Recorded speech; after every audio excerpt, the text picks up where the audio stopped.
হযরত আবু বকর সিদ্দিক রাদিয়াল্লাহু তাআলা আনহুর জীবনী পড়েন। হযরত আবু বকর সিদ্দিক রাদিয়াল্লাহু তাআলা আনহু এত মর্যাদা কেন পেয়েছেন? ইসলামের জন্য তিনি কত দিয়েছেন। দিতে দিতে তাবুকের যুদ্ধে তার কাছে কিছুই নাই দেওয়ার। তিনি মক্কার শ্রেষ্ঠ ধনীদের মধ্যে একজন ছিলেন, কিন্তু মদিনায় হিজরত করে যাওয়ার পরে সকল সম্পদ আল্লাহর রাস্তায় দিতে দিতে তার কাছে আর কিছুই নাই। অবশেষে উনি ছোট্ট একটা পুটলি নিয়ে এসে উপর করে ঢেলে দিলেন। সবার শেষে আল্লাহ রাসূল যখন ডাক দিলেন যে আমার আবু বকর কোথায়, আজকের এই তাবুকের যুদ্ধে সবাই দিল, হযরত ওমর তার সম্পদের অর্ধেক দিয়ে দিল, হযরত ওসমান দিলেন, হযরত আলী দিলেন, আবু বকরকে তো দেখছি না। আবু বকর রাদিয়াল্লাহু তাআলা আনহু মসজিদে নববীর খুঁটির কিনারে দাঁড়িয়ে কাঁদতেছিলেন। ওনাকে যখন ডাকা হলো তখন উনি আসলেন, ছোট্ট একটা পোটলা উঁচু করে দিলেন, সামান্য কিছু জব, কিছু আটা আর সামান্য কিছু দিরহাম রাসূল সাল্লাল্লাহু আলাইহি ওয়াসাল্লামের কাছে পড়লো। আল্লাহ রাসূল সাল্লাল্লাহু আলাইহি ওয়াসাল্লাম কিছুক্ষণ পরে বললেন যে আজকে যত সাহাবী দান করেছে আল্লাহ পাকের দরবারে শ্রেষ্ঠ দান হিসেবে কবুল হয়েছে হযরত আবু বকর সিদ্দিকের দান। জোরে বলেন সুবহানাল্লাহ।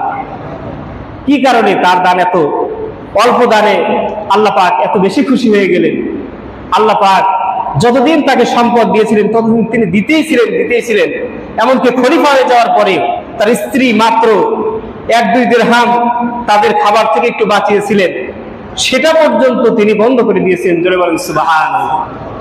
সম্মানিত ভাইরা, সুতরাং ইসলামের পথে আমাদেরকে দানশীল হতে হবে।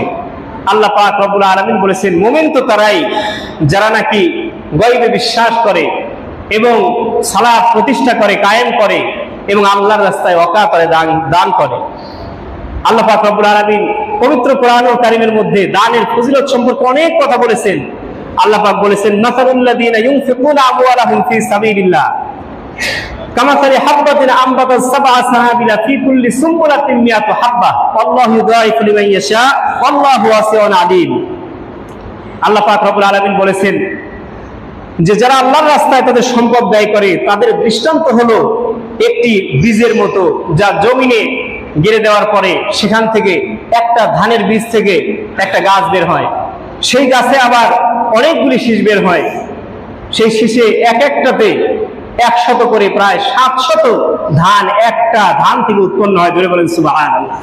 আল্লাহ পাক বলেন যে ব্যক্তি দুনিয়ার জগতে একটা দিরহাম দান করে আল্লাহ পাক তো তার কিয়ামতের ময়দানে এর চাইতে আরো অগণিত অসংখ্য আল্লাহ পাকের ইচ্ছা অনুযায়ী তাকে দান করবেন। জোরে বলেন সুবহানাল্লাহ।